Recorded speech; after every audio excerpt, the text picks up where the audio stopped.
Getting into this material has been, I'm sure many of you have already read the book through, maybe even more than once. It's one of these wonderful books that I imagine all of us will have on our, in our shelves and around us for the rest of our careers, because there's just such good information. So emotions are meaningful, right? So I think it's funny that we haven't had these clear definitions often of things like emotions and states.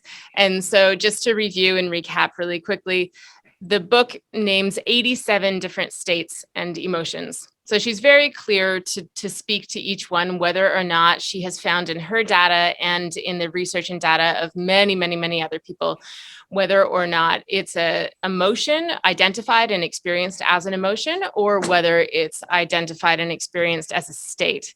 And there is a significant difference that we, of course, being NLP coaches, and anyone who does may or may not even be trained in NLP, but you can recognize how it's different in your experience. Okay, one second.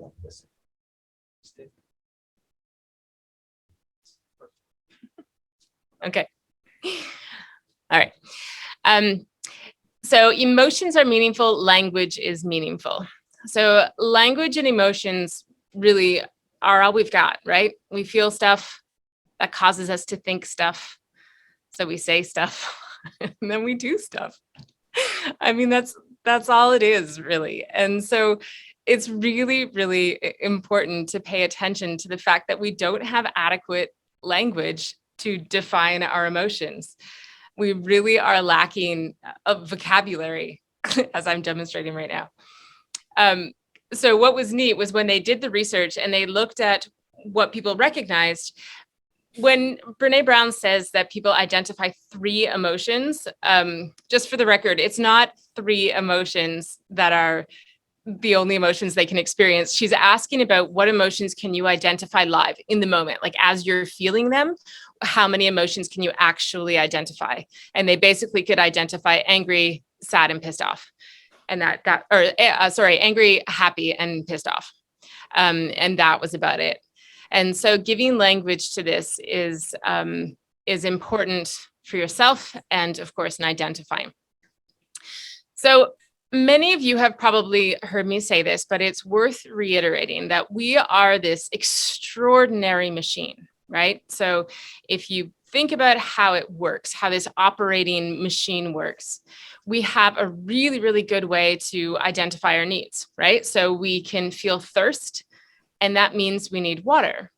And we can feel hunger, and that means that the machine needs food and nutrients, right? We can feel tired, and that tells us we need sleep. It's this really, really good way of getting feedback, right? We feel pain. It tells us to pay attention to that area of the body because tissue may be getting damaged. We have an injury we need to pay attention to. And so feeling things like loneliness is a really, really, really accurate and very, very reliable signal that we probably need social connection. It works in the very same way. And we often don't acknowledge this. We often don't recognize that there's a reason why we have every emotion that we have. It's asking for us to pay attention to something. Larissa's holding me tight. Yeah. And so I think that one of the things that we need to remember is that to deny this very obvious sign of what we need is about as silly as it would be to deny sleep when we're tired or food when we're hungry. But of course, there is one exception to this, right? Sometimes if we ignore something for too long, it stops acting in the way that it's meant to act. The feedback loop gets all messed up. So while you will feel thirst for a significant amount of time when your body needs water, if you continue to ignore that and ignore it and ignore it, eventually you're going to start to feel something else, right? You're going to start to feel fatigue. You're going to start feeling lethargy, possibly sick. And so when there is an opportunity to actually get what you need, so somebody walks up to you and says, hey man, there's a water hole, down the road. You just need to walk 2 miles. Do you feel like going for a 2-mile walk?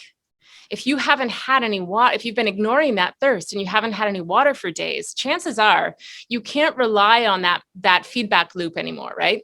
You can't go into your body and say, well, what do I feel like right now? Because it's going to give you the wrong answer. It's going to say, you know what you feel like doing? You feel like laying down. And then you know what you're going to do? You're going to die. So you've got to ignore that. And instead, what you need to be able to ask yourself is, okay, I feel like laying down right now and going to sleep because I haven't had anything to drink for, but what is it that I need? What is it that I don't have right now that I'm missing, that I am lacking or don't have enough of?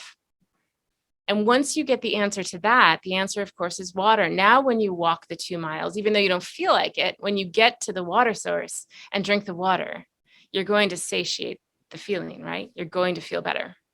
And so this is the only time that we can't trust that whole loop, is that sometimes if you feel depressed, it's because there is something that you need to pay attention to, right? So if I say to you, I'm feeling really depressed right now because my dog just died, that feels pretty warranted, pretty appropriate. Maybe what I need to do is take some time, grieve my dog. However, if I'm in a state of depression and all what I feel like doing is going upstairs and burrowing under the covers and not coming out, chances are I've gone beyond thirst, right? The answer is probably not to go upstairs, to get under the covers and to shut the world out. The answer is probably lies somewhere in, okay, that's what I'm feeling. What is the need that I need to address? What is the thing that I need to have, that I must have, that I don't have right now or don't have enough of? And you need to assess and you need to go get the thing that you don't have enough of. What Atlas of the Heart does, what Brené Brown's book does for us and for coaches at large and anybody who's in the helping industry at all, helping professionals, is it gives us that ability, an even greater ability to say, okay, this is what's going on. And you may just have to tap into the loop, right? You may just need to tap into that feedback loop and say, okay, I've got loneliness going on. I need social connection. I have disconnection going on right now. I need to reach out. It may be that you have anger and you need to say something. You need to express yourself. You need to right some wrong. Or it may be that you need to look even deeper. And her book and this whole work that we're going to look at for the next hour gives us that roadmap in a very, very, very, very useful way. Okay. So I'm going to divide this hour into 2 sections because I felt like the book has spoken to me, as I'm sure it has for you guys, in 2 very specific ways. So I felt like it was really, really useful in terms of personally and professionally. And this is hardly even a line for me. However, it's useful in the way that I was able to take a lot of that information about emotions and really assess myself. So what is it that how do I want to show up? So in the different roles that I have as a helper and a healer and a guide and a practitioner, the roles that I have in my chosen work, I've learned that I can define more clearly. And when I can define more clearly where I want to be, then it allows me to be in that space of helping others much more definitively and to actually know my boundaries of where I am. The second, of course, is quite different. And I felt like when I sort of went through it a second time, I was really paying attention to how I'm taking this information in, because I guarantee your filter's a little different, right? When you're learning something and it's like hitting home and you're having that personal experience of how it's affecting you and how it relates to your own life, it's different than when it comes in and you feel like, okay, all right, this is how I can use it to inform myself even better to help somebody else. And it just feels different, right? You do get different thoughts, you get different emotions because of that. And therefore you get different thoughts because of that and different insights and everything else. And so the second half of this, I'm going to focus more on how it helps me understand others. So the ways that I can offer hope and ask questions, distinguish and guide my clients to better understand where they are so that I can more effectively coach them. Okay. All right. So I felt like there was a really clear structure, and I say clear, it took a long time to come. However, it's now very clear. There are these broad categories that I feel like as a helping professional. So, I mean, you guys are mostly coaches here, but it doesn't matter what field you're in. If you're a teacher, if you're, working with the public in any way, if you're working with people, you're in that helping profession where it's going to benefit you to have a pretty good sense of emotional drivers and your ability to respond to them. So here's what I've done. I've sort of put them in these broad categories. The very first thing that you must have, absolutely must have. So if you are taking notes, and I feel like I should send this to you in some form, is your desire to help, right? And there's nothing that I or this book or anybody else can do if you have trouble with that. I am going to go ahead and make the assumption and spend no more time with the first thing you've got to have is the desire to help others. If you don't have that, I think you're probably in the wrong field and you should find something else to do. The second thing, though, is your ability to listen and hear and to see and believe. So if you have read even a little bit of Brené's book so far, you're going to have heard the strong emphasis she has on listening to the other, seeing the other, hearing what they're saying. And first, before anything else can be done, you just have to believe that this is their experience. And it seems so functional, and it's often very, very, very hard to do. So we'll talk about that a little bit later. But that's the second thing. I don't think you get very far at all in a helping profession if you don't have the ability to listen and hear, and you don't have the ability to believe. The third thing is to have your specific skill set to help with the specific problem that you're meant to help with, right? So I would say that after your desire to help comes your ability to listen and hear, see and believe, and then your actual specific skill set. All right, so I'm going to go into this a little more in a moment, but you definitely don't get very far if you don't have the skills required to be able to execute what you're meant to execute. The fourth thing is your nature, your empathy, your compassion. This is where we're going to spend the majority of the time in the next 20 minutes or so. This is something that you can nurture, that you can learn. In fact, I would say that it is more learned than any of us really care to believe it is at, first sight. The fifth thing is your state of being, your biases, your cultural understanding, your belief in the outcome of your clients or whoever you're working with, whoever your people are. And then the sixth thing, the last thing, is your environment, your technology, your physical presence, your needs, your value-added bonuses. But you know what I mean? The sixth thing, the last thing that's important is to actually be able to do the work, right? Like you need to have an office. You need to be able to, have an affordable way of doing it. You need to have the technology. So, whatever those things are, those are six. So just really quickly, I'm going to go through the list. So these six things to me are just the essential core aspects of anyone in the healthy profession needs to have. First is the desire to help. And I'm going to add this sentence after each of these things. So first is your desire to help. This is worth more when you have the ability to listen and hear and to believe their experience, even when it doesn't match your own. And then this is worth even more when you have a specific skill set that can help the specific problem you're meant to help with. So if you're a good teacher, if you're teaching, if you're a good coach, if you're coaching. And this is worth even more when you have a nature of empathy and compassion. And this is worth even more when you're in the right state of being, when you've checked your biases, when you know your own filters. And then this is worth even more when you're in the right environment, when you have the technology, the physical presence, everything else that goes along with it.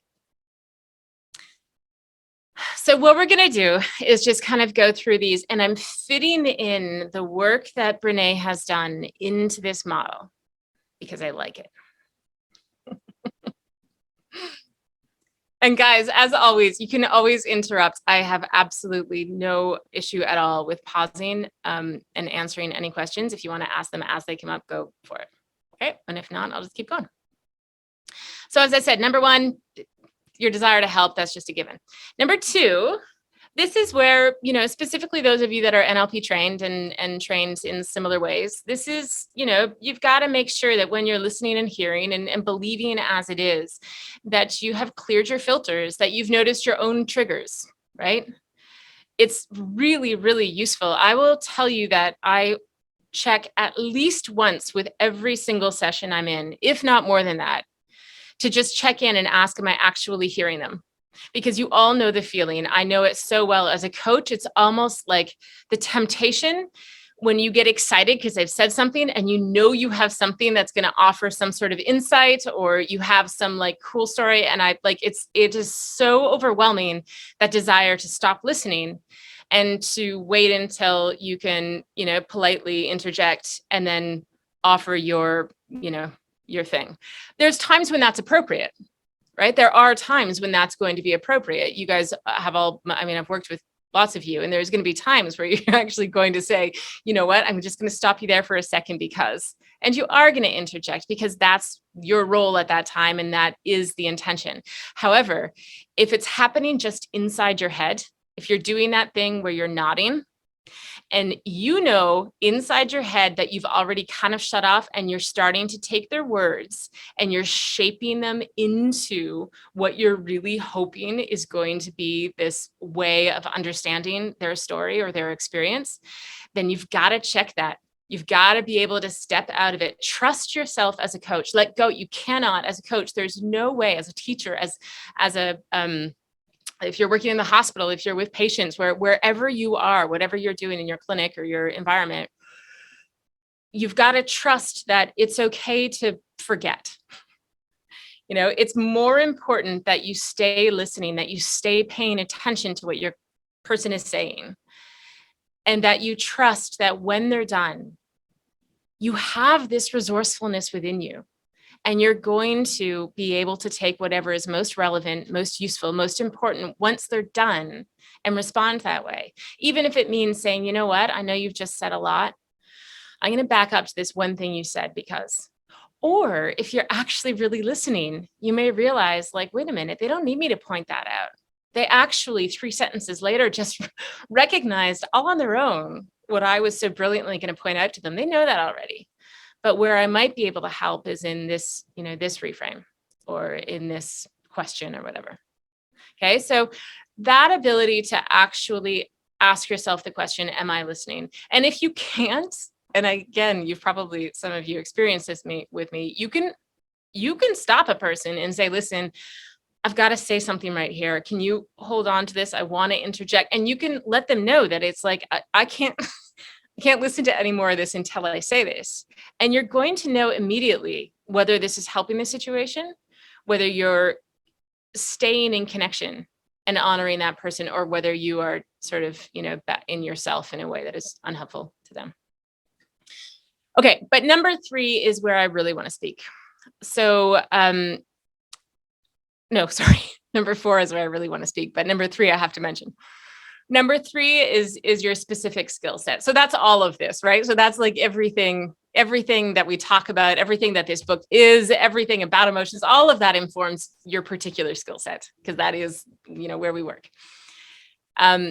Part of this element, though, it involves your capacity, your ability to recognize emotions in others.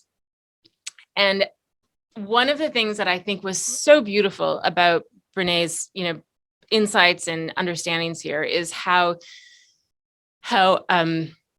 unuseful it is to believe that we understand somebody else's emotion.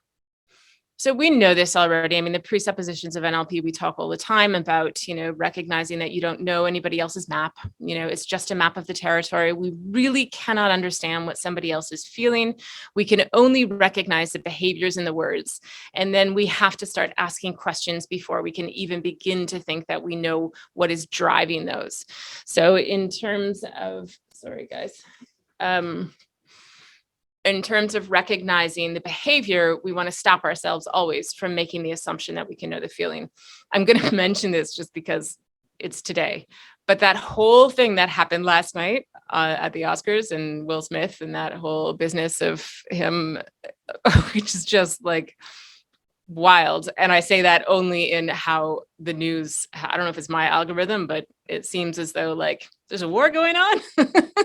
Who cares about that for a moment? Will Smith. But it's really, really interesting because it's such a beautiful, beautiful example of how we have absolutely no information, right? We don't know anything. What we saw was somebody who clearly got flooded by emotion and had a behavior that was associated with that emotion that caused him to do what he did and say what he said. And then we got this like really unusual experience of being able to see the stages that happen after, right? So, I mean, the fact that he had to get up and say that speech after, and he was clearly in some sort of remorseful place, but not totally. And then you see what he might have got into, like, who knows, shock or something when he partied his brains out for the rest of the night. And then the apology today, right? The whole sequence of this. And what's so cool about it is that the range of possibility is so infinite in what could have been happening for him that until, oh, sorry, guys. I'm sorry. I apologize, Nita. So anyone who doesn't know, Will Smith slapped Chris Rock after Chris Rock made a joke about Will Smith's wife, Jada, and she has a medical condition and he made fun of her hair. That is the medical condition. So in all of that, it's just such a beautiful shining example of if you were to work with him, you can assume that that's anger. And we're going to talk about anger right at the end of this. But anger, as we know, is this collection of other emotions. And where that may be, you can actually go, those of you that have the book right in front of you, on page 222 in the Atlas of the Heart is this, this little diagram here. Right? So someone is expressing something that looks like anger, and there's the range, right? So it could be loneliness, depression, embarrassment, humiliation, stress, helplessness, confusion, hurt. I won't read them all. And then managing anger, of course, there are loads of people. It's always contextualized, right? You've probably worked with enough people. We've certainly worked with enough people who can manage their anger unbelievably well in certain contexts and can manage their anger zero in other contexts. In fact, you and I are all like that. All of us are like that. There are definitely, every one of you right now could think about a circumstance in your life where if this happened, I would absolutely unleash all of my anger, right? And maybe warranted, maybe absolutely appropriately, or maybe inappropriately, right? So it's a very useful thing to keep in mind, that whole idea of knowing that we can't ever make any assumptions. Our whole entire job is just to ask questions. Okay. So number 4 is where we're going to focus for right now. So in terms of the empathy, the compassion, I think that there is something really worthwhile in our understanding of how different these are. So we either tend to stay at a distance, right? Which is sympathy, which is pity, which is a lot of the emotions that allow for us to sort of seem as though we're being compassionate and empathetic, but we're doing it at a distance. And then there's the other end of the spectrum where we tend to call it our own. So somebody says they're feeling something, we go into this extreme sort of empathy, which we're going to talk about in a minute, which is so misunderstood, but the kind of empathy that we used to describe it, and now we're owning their emotions for them. And neither one of these places is useful to coach from. It's not useful to be in any kind of relationship where you're helping others. And so her description of compassion being a practice is probably one of the most useful ways to think about this. I have worked with compassion for so long. Lots of you have watched me sort of struggle through this. And compassion is something that is incredibly difficult to get your finger on. And because compassion is not meant to be healer and healee, right? Compassion is between equals. Compassion is something that you experience with somebody else. You've got to be able to step into that darkness. And when she says darkness in her description of compassion, it means that you're stepping into whatever the emotion is, right? So if somebody feels jealousy, it means you're accessing your own experiences of when you too have felt jealousy and sharing that with them, whether it's anger or sadness or whatever it is. If compassion is a practice, so literally something that you just take on and notice as an ongoing way of being and interacting, empathy is your tool to do that. So she's pretty clear here that one of the mistakes that we make, she says, we need to dispel the myth that empathy is walking in somebody else's shoes. Rather than walking in your shoes, I need to learn how to listen to the story you tell me about what it's like in your shoes and believe you even when it doesn't match my experience. Empathy is probably one of the hardest things to learn if you've learned it wrong. Okay. So I won't go on again. Almost all of you have heard me go on about how frustrating it is when people believe that they are empaths or that they are empathetic, when what they're actually doing is very selectively filtering their experience over the experience of others. And it can be used as, it can be used in beautiful ways when you're empathetic to somebody, but it can also be used as an excuse to avoid the things that you want to avoid.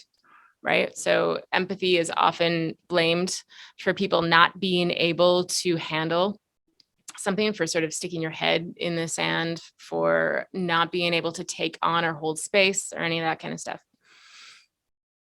Empathy is this tool that is allowing you to be compassionate. And I find it to be really, really organic with what we do, and yet enormously difficult to stay in that balance. So it feels right. When you get it right, you know it.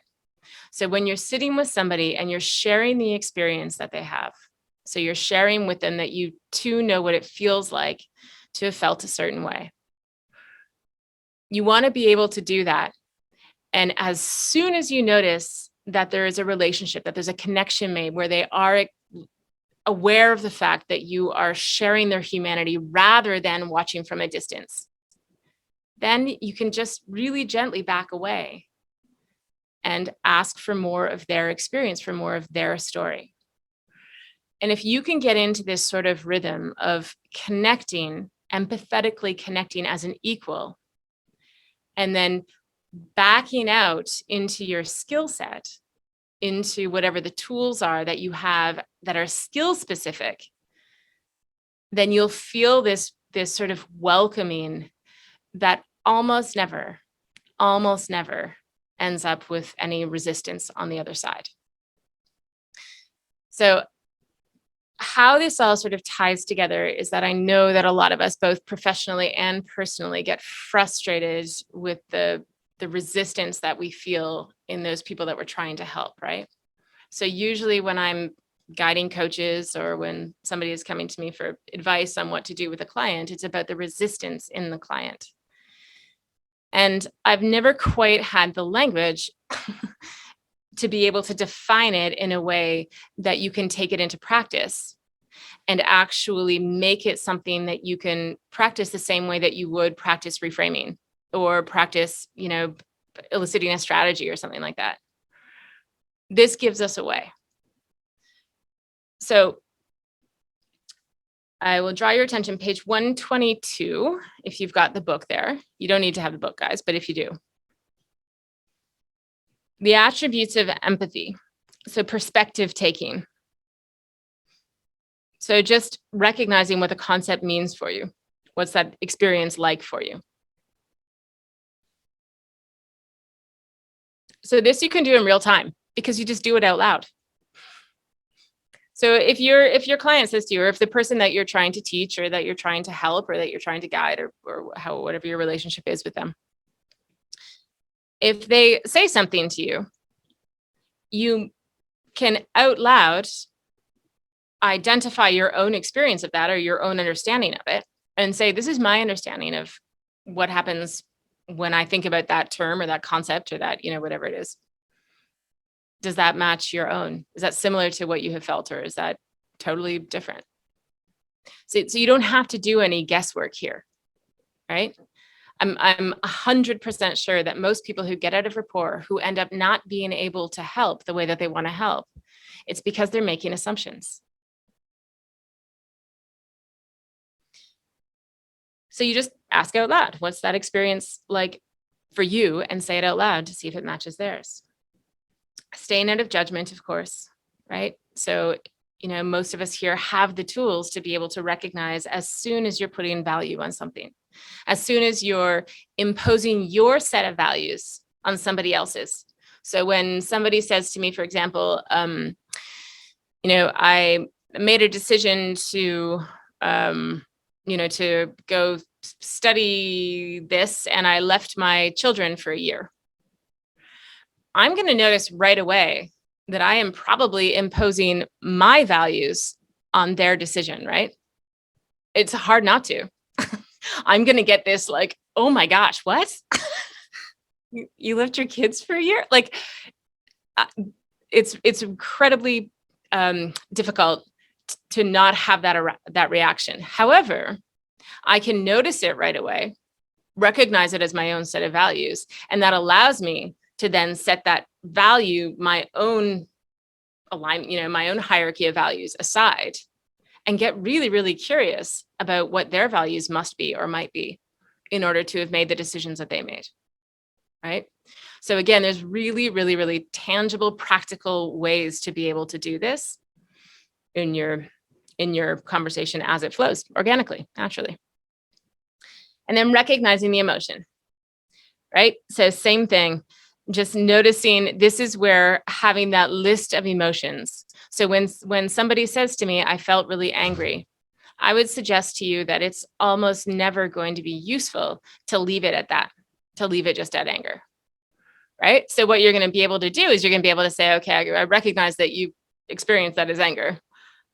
You can relate to that in whatever ways, but I'm really curious at what primarily drove that anger. Sometimes, and here's when you can suggest without any trouble at all, you're not going to be, we often advise you not to be suggestive to people because you don't want to be influencing anything that you're not meant to influence. But here you certainly can, because it's helpful, because most people don't have a great repertoire of emotions, right? So for you to be able to say, okay, that experience you had where you felt really angry, can we pause here for a second? When you feel angry, what do you feel like the driver is? Some people feel like the driver is jealousy in a situation like that. Some people feel like they get really scared and feel unsafe. Some people feel like, and you can go through this list of checking what it is. And I would say 99.99% of the time, you're going to run into something that even more accurately describes and gives them that language and gives them the words. And almost always there's a relief that goes along with that. And if you look up her definition of relief, and you guys know about the parasympathetic and the sympathetic response, what that does is it literally allows them to move into a parasympathetic response, which allows them to relax, which allows you to get into deeper rapport. You can lead with breath and do all that stuff.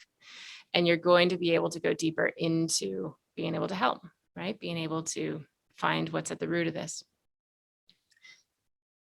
Number 4 is communicating our understanding about the emotion. So sometimes it's elaborate and detailed. Sometimes it's simply, shit, that's hard. I get that. And then practicing mindfulness. This is more for yourself, right? Okay. So in terms of being empathetic in your practice, it needs to be intentional and well practiced to be well used. So we talk sometimes about this idea of compassion fatigue, right? Many of you have felt it. I have certainly felt it, where you feel like you've just kind of it's gotten too heavy. And I have previously always assumed it was some form of like feeling other people's feelings too much, owning them too much, and not knowing how you guys, some of you have heard me talk about it, where I feel like I need to go to like an energy worker who's going to let me put up some shields and like, figure out how to use energetically some sort of barrier that's going to stop me from just leeching other people's emotions. And while I wholeheartedly believe that all of the energetic work and the other bodies, the emotional bodies and the vital bodies and everything else, the spiritual bodies are important to address, it came as a great relief to me to know that I can actually protect myself from this empathy overload with my mind through these mental ways of doing it. And I've been practicing it now probably for about a month, and I'm coaching less. I think I've told you all about my backing off my coaching, but I'm still coaching. And it has been an extraordinary relief to be able to go through this process. And I no longer feel like I'm getting hijacked by other people's emotions. And it's so, so humbling. And I cannot describe to you the degree of when you start realizing that by taking those emotions in and claiming them as my own, I was just doing a very classical sort of egotistical self-absorption. I was making it all about me and my response to their emotional state, which was like embarrassing, right? It was this like, wow, how didn't I notice that sooner and recognize it for what it was? But I didn't have the language. I didn't have the understanding of how to sort of like deal with this emotional distress. I think she calls it empathetic distress fatigue as opposed to compassion fatigue, because there is this way to intervene. So being able to really keep in mind this, like not standing at a distance where you're unwilling to engage emotionally, but instead being able to stay in this place where you're taking a step forward and then backing away and taking a step forward and backing away. And you can stay right in it with your client, but never accidentally start to own it as if it's your own. And it's so emotionally freeing that your capacity to coach, all of a sudden I've been doing this for years and years and years, and I feel like I have better access to my skills because I'm not getting drawn in that way emotionally. Okay, so I spent quite a bit of time there, and I want to move on now to the things that are more about others. Okay. So the things that I have found most useful, if there's any questions, guys, again, feel free to ask. I haven't really been looking at the chat, so maybe Lee, if you notice anything. I'm not really clear what you mean when you say back away.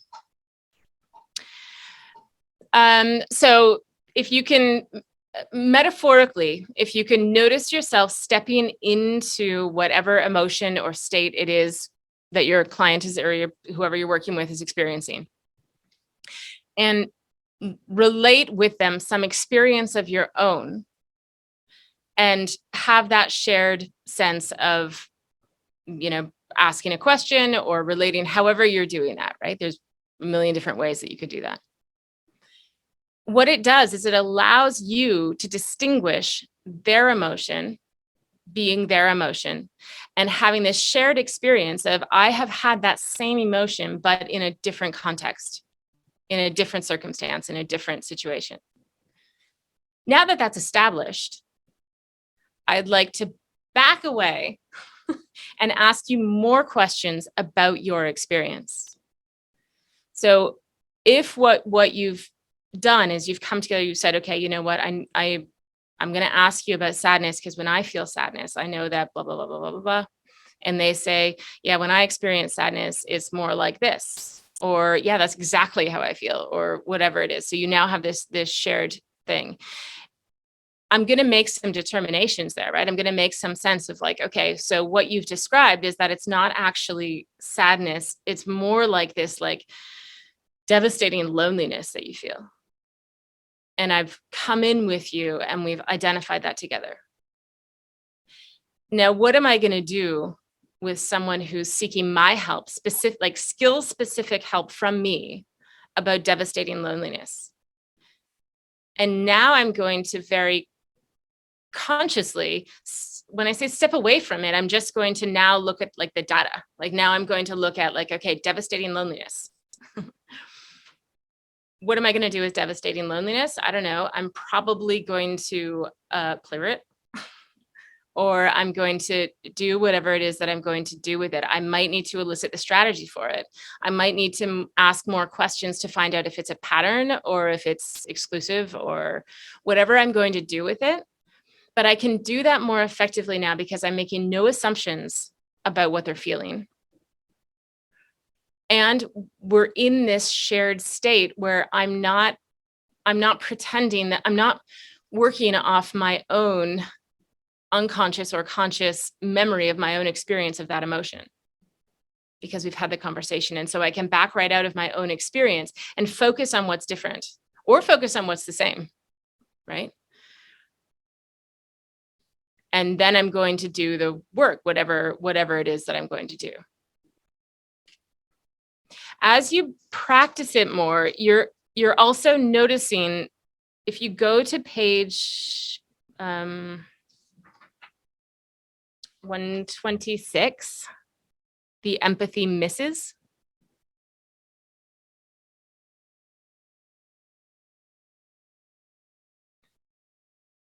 I won't go through them because it will take too long, but these are some of the things that I think you get to avoid by going through those stages and those steps, is that you don't end up accidentally coming in and fixing the problem before you have actually had the full experience of compassion.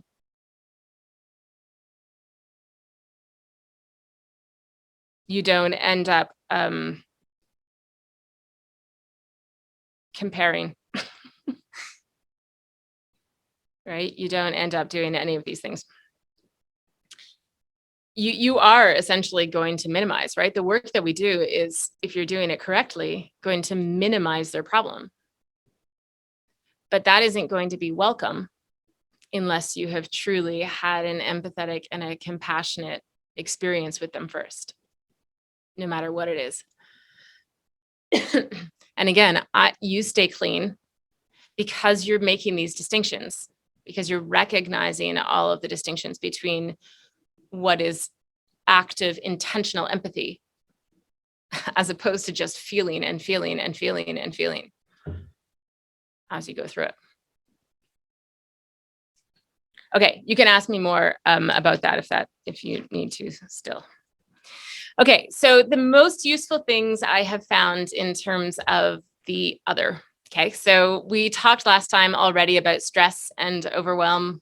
I won't repeat it, but I can tell you how useful that has been for my clients. And I'm learning more and more about it, like more about how to task people with clearing the slate, right? So stress being, there's a big overload of stuff, but you need to manage it better. You need to let go of some things. You need to manage, you need to shuffle, you need to get help, you need to get support. Overwhelm being, it's all tangled, it's a mess, there's too much. I need to step away. I need to clear the slate, come back and start fresh. And so I've been able to task, right, yes. I've been able to task people to do clearing exercise, like they're just clearing the overwhelm that they feel if they feel it on a daily basis. And it's been so much more effective than what I had been doing previously, which was trying to help people manage stress. But they're not stressed, they're overwhelmed. Right. So this has been really, really useful. I think you guys as coaches, as teachers, as parents, as friends, even, I mean, just in every aspect of life, to figure that out first. And the simplest way to do it is, if I were to take some of that load away, or if I were to resolve this issue, or if I were to offer support with this thing, would it make the rest easier?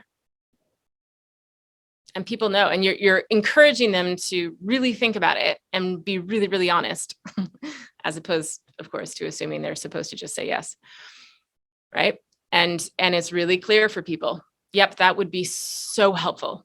Like, it would just be so helpful if just a few of these things were lifted off my plate and I could resolve these, then I could deal with the rest. Cool. We're dealing with someone who's really, really stressed, and you deal with it that way. But the people who can recognize that, you're like, you know what? No, like, I get I need to deal with all of it.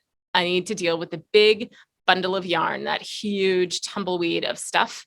I need to deal with all of it. One little piece of it isn't going to help. I know I'm just going to something else to replace it or whatever, right? I know I should be thankful for help, but it won't feel helpful. I'll just feel guilty then, because now you're driving my kids to soccer and I'm not any better. And now I feel guilty too. So, right. Anyway, so that distinction, I already talked about it a lot, so I will leave it alone, but it's really important. And then also that one about resigned versus discouraged, we talked about last time, but recognizing whether somebody is actually no longer able to believe in the outcome, in contrast to somebody who just believes that they can't put forth the effort that is needed to achieve the outcome. This is massive. Anyone that's doing business coaching, anybody that's doing relationship coaching, this is vital. It's absolutely central to understanding what you're working with. I would say right out of the gate, somewhere in the first session, you've got to figure out whether or not the person no longer believes it's possible, or whether they just don't believe in their ability to put forth the effort.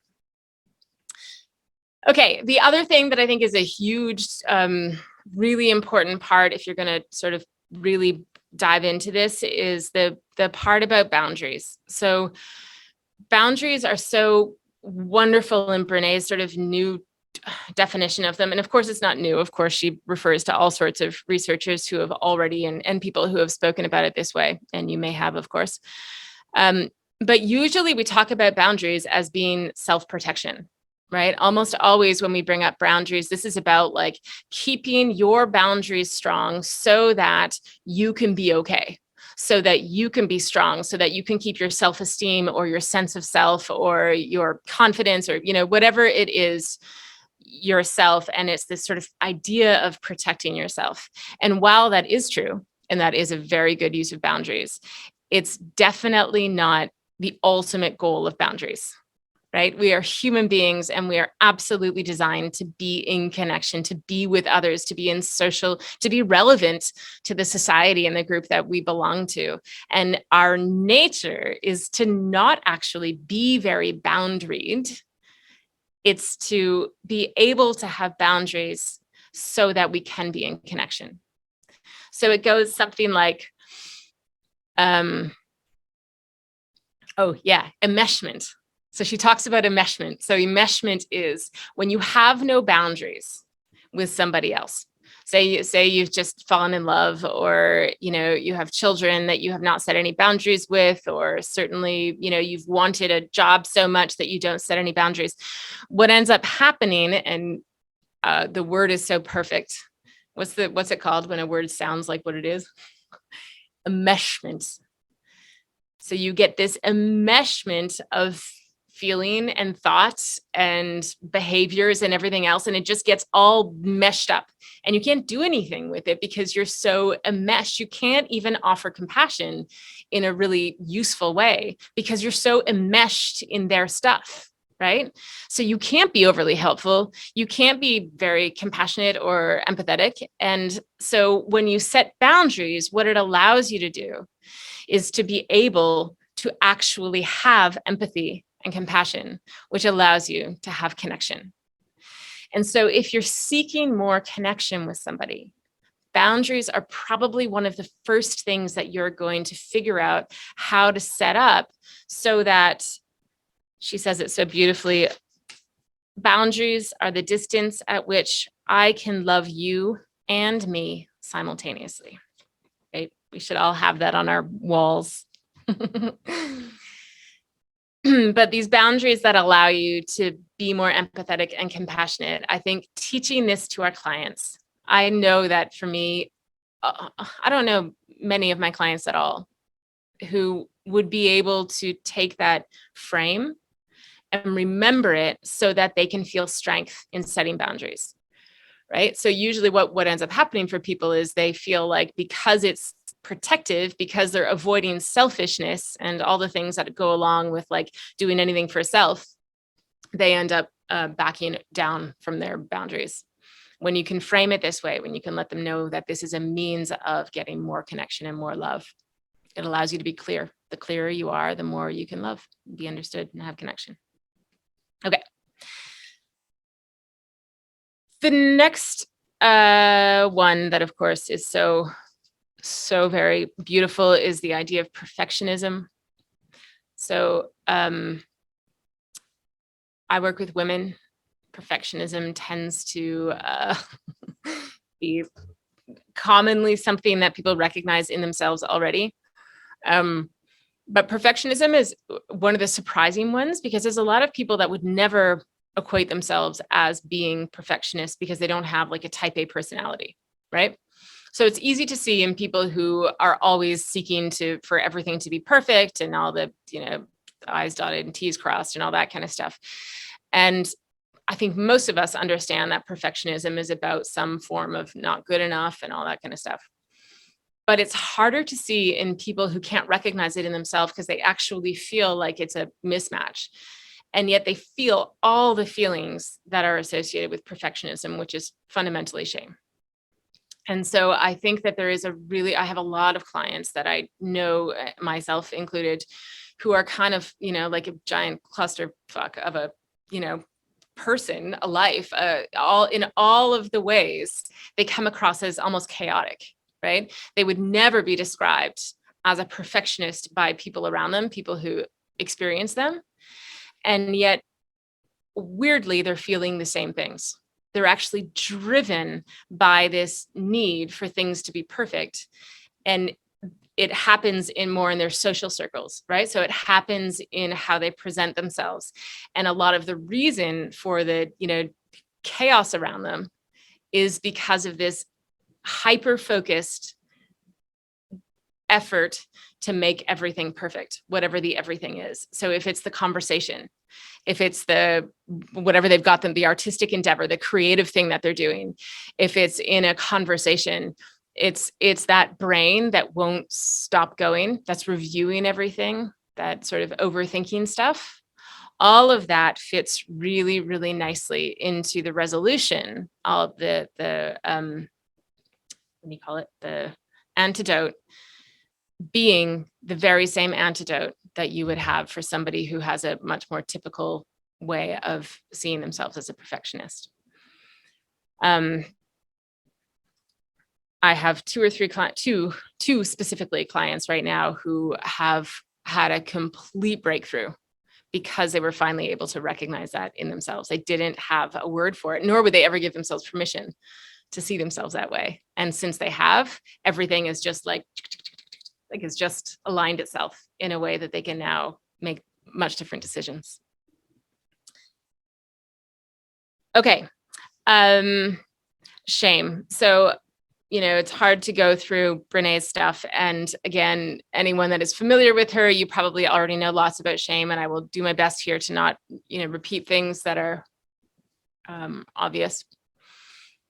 But if you haven't been really familiar with her work, then this can be truly life-changing to understand shame and how it works. And it's more interesting in contrast with all of the other things, right? So she has this idea of near enemies, and shame is one that shows up with many near enemies. And when you treat shame as if it's guilt, or if you treat shame as if it's embarrassment or humiliation or any of these other things, then you're not going to be able to resolve it. It's going to feel really unsatisfying to treat shame as if it's embarrassment, right? Because embarrassment is fleeting. Embarrassment has this quality to it that Everybody does things that are embarrassing and goofy, and it feels really, the body blushes really quickly and then it sort of dissipates. Shame is so much deeper than that. The same with guilt. Guilt is actually a really, really useful emotion to feel, right? It's meant to be fleeting. It's meant to teach us. It's meant to drive integrity. And guilt is one of those ones where, because it's associated with behavior and thought and all that kind of stuff, it can very easily be resolved. Shame is that nasty one that stays lingering underneath. Okay. So hands down, it's the dominant feeling with almost all of my clients, because it's the one that drives the sense of unworthiness, right? It's the one that causes us to feel as though we need to be afraid to try risky things or to be vulnerable or any of those different things. It's also the one that's most misunderstood and misnamed. The pattern of shame is the emotion that we believe we are flawed and therefore unworthy of love and belonging and connection. So I just want to point out here that one of the things that I hear happening very often is the attempt to dispel a belief that we are flawed, which doesn't work because we are so inherently flawed, right? If there was one thing, I think, as a coach that you could do that would be far more useful and beneficial for, I don't think I don't know, I think I'm at like 480 odd people that I've worked with.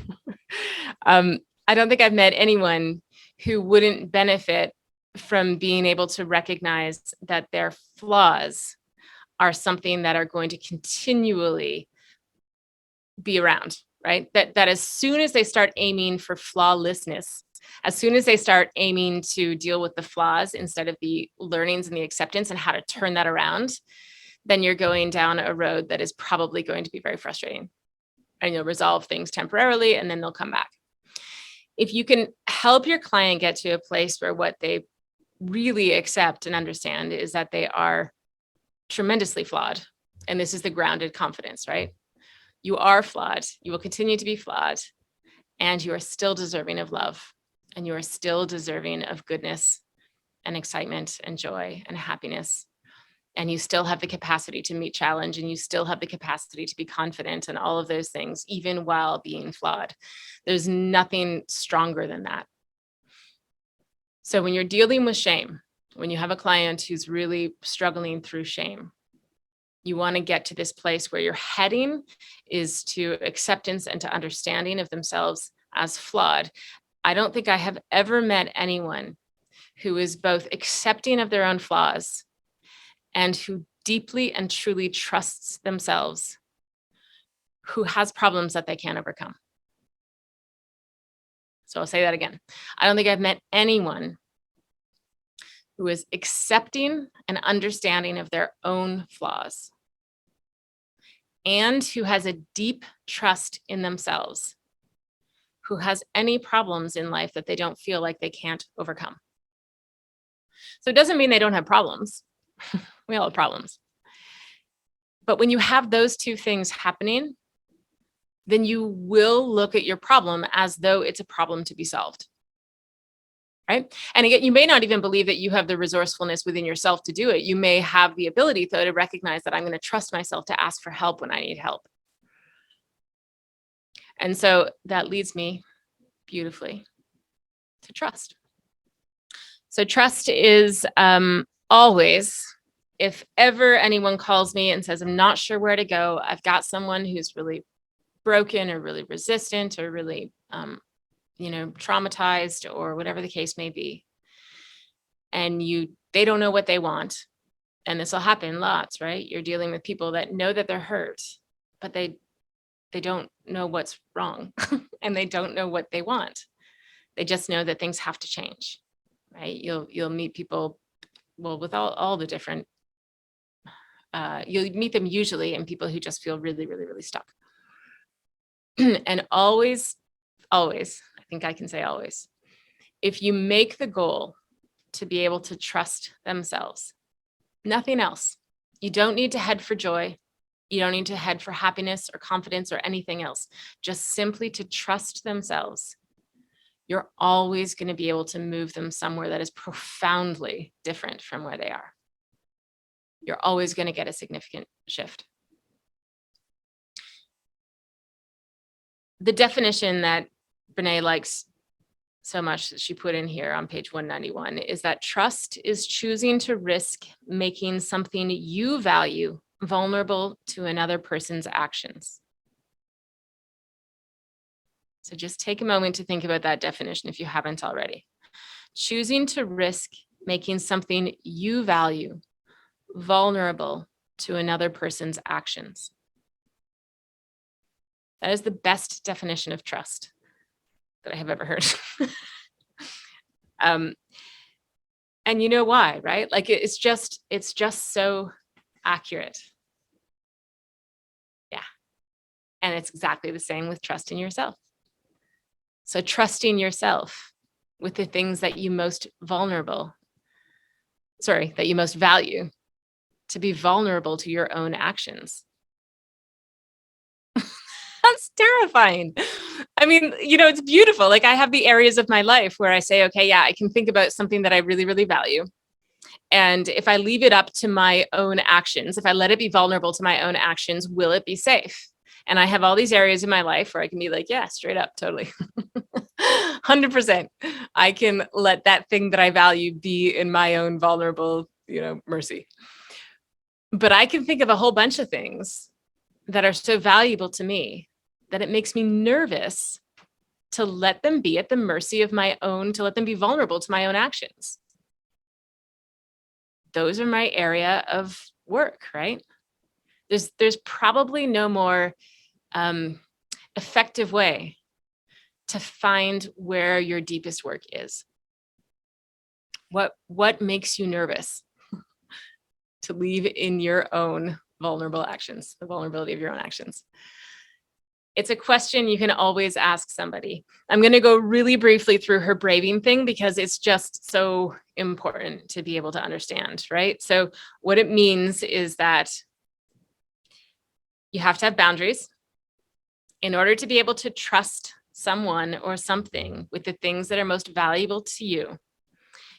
You need to know that they have boundaries and that they respect your boundaries, right? So you can't trust somebody when you know that they don't have boundaries, right? I do actually. I trust my parents. I can ask my parents to look after my kids because I can trust that they will say no when it is truly inconvenient for them. I know a lot of people who can't trust that their parents will say no. Their parents will always say yes because they have no boundaries. So they don't know if they're completely, like their parents may have had a trip booked to Hawaii and they say, hey, can you watch my kids? And their parent will just like cancel the trip and they'll feel awful, so they can't trust, right? And so it's really, really, really important to know that the person that you are trusting has boundaries so that you can feel genuine and authentic in what you're asking. And then reliability, of course. So you do what you'll say you'll do. Yeah, some parents have real clear boundaries. You say what you do what you say you're going to do. So you guys have heard me, most of you talk about this relationship. This is central to NLP work, to being a coach or anyone in this role. If somebody has lost faith in their own authority, so if I, on the regular, don't do what I say I'm going to do, the smallest micro things and the biggest macro things, then I have absolutely lost trust in myself. And not only have I consciously lost trust in myself, but I have unconsciously lost trust in myself. So the difference between somebody who says, you know what, I'm going to wake up tomorrow morning and I'm going to finish this work, who can trust themselves to do that and say that, is because they have a practice of doing what they say they're going to do. It feels incredibly good. You sleep better, you feel better. If you believe, that feeling of like you believe it, you're going to do that, but your unconscious mind is like, that has very little weight. When you say that you're going to wake up and do this, it just doesn't mean very much because you have a tendency of saying you're going to do things and then you don't do them. So your unconscious mind is calling your BS right away, and it gives you that gross feeling of anxiety.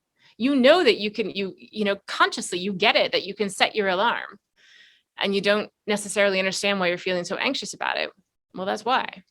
Right. So this is why you want to make sure that you can reiterate this. This is one of the things that you can task most easily to people, is just start doing what you say you're going to do. Tiny little things. Like, I'm going to go get myself a coffee now. And then make sure you stand up and go get yourself a coffee and recognize it. Celebrate the fact that you just said you were going to do something and then followed through and did it. And the more times you can do that, like a muscle, like anything else, like a muscle, you're going to start getting your unconscious mind realigned and relying on yourself as being the person you can trust and count on to actually do what you say. And we all know that the belief that you're going to do it significantly enhances the possibility that you're going to, in fact, do it. Accountability, owning up to mistakes, obviously apologizing, making amends. The vault, right? We all know this feeling. It's tough to trust people when you know that they break the trust of others. Integrity, this is an interesting definition, right? Of choosing courage over comfort. I had never thought of integrity this way. When you choose courage over comfort, and yet it fits every single time. Since I read this, I've never had an experience where I was seeking the integral decision and noticing that it requires choosing courage over comfort. Sometimes they line up nicely. Sometimes they can be both. Non-judgment. I don't think I need to say anything about that. And then generosity, right? So extending a generous assumption. So despite all that stuff that I said about don't making assumptions, we still have to, right? We still want to be able to make the assumption that when somebody smiles, it would probably get a little tedious to say, my experience when I smile is that I'm feeling happy. Does that match your experience of why you just smiled at me? May not be, that might be overkill. However, when you make those assumptions, I might as well make the generous assumption that you're smiling at me because you're feeling a pleasant feeling and wanting to connect with me, as opposed to a not generous assumption, which is that you are mocking me or that you're just being polite. It's up to me to decide how I'm going to interpret that. I might as well offer a generous assumption. And when we notice other people doing this, when we feel people doing this with us in response to us, and we see them doing it with others, we are absolutely designed to feel a sense of trust. So all of those things, I think, are crucial to being in this field of helping professionals. And like I predicted,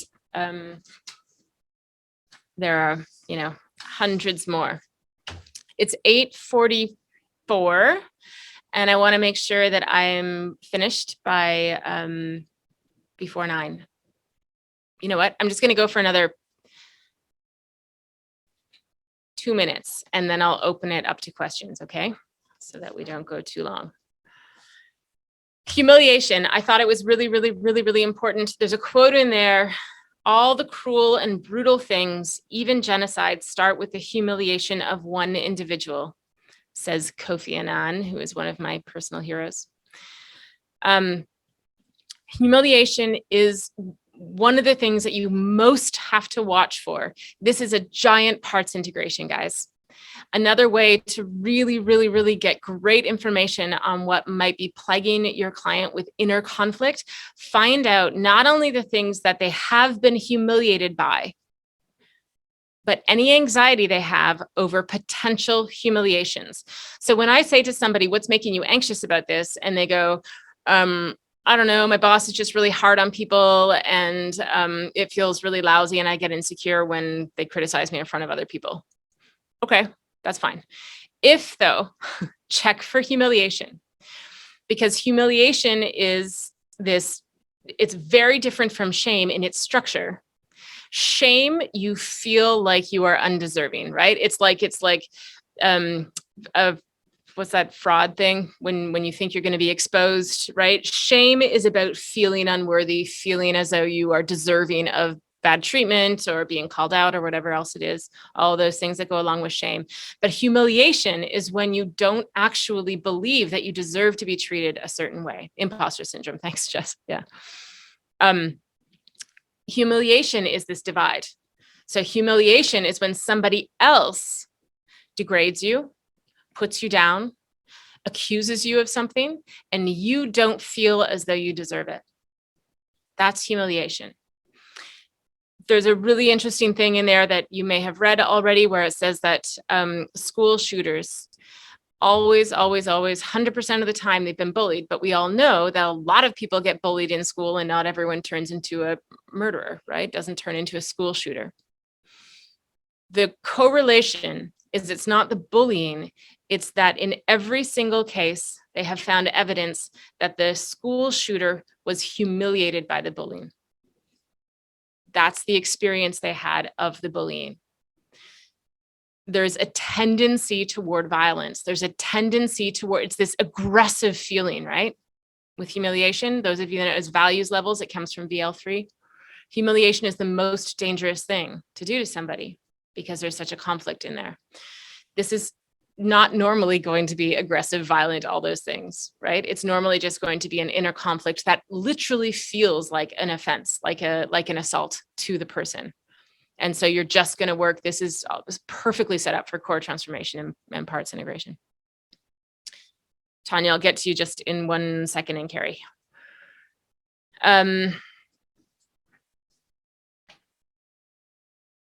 Betrayal. Betrayal is another one where people often talk about betrayal, but if you haven't first trusted, the emotion is not really going to be betrayal.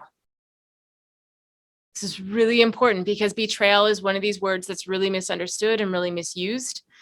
And you treat betrayal very, very differently from anything else. I'll let you read it in the book.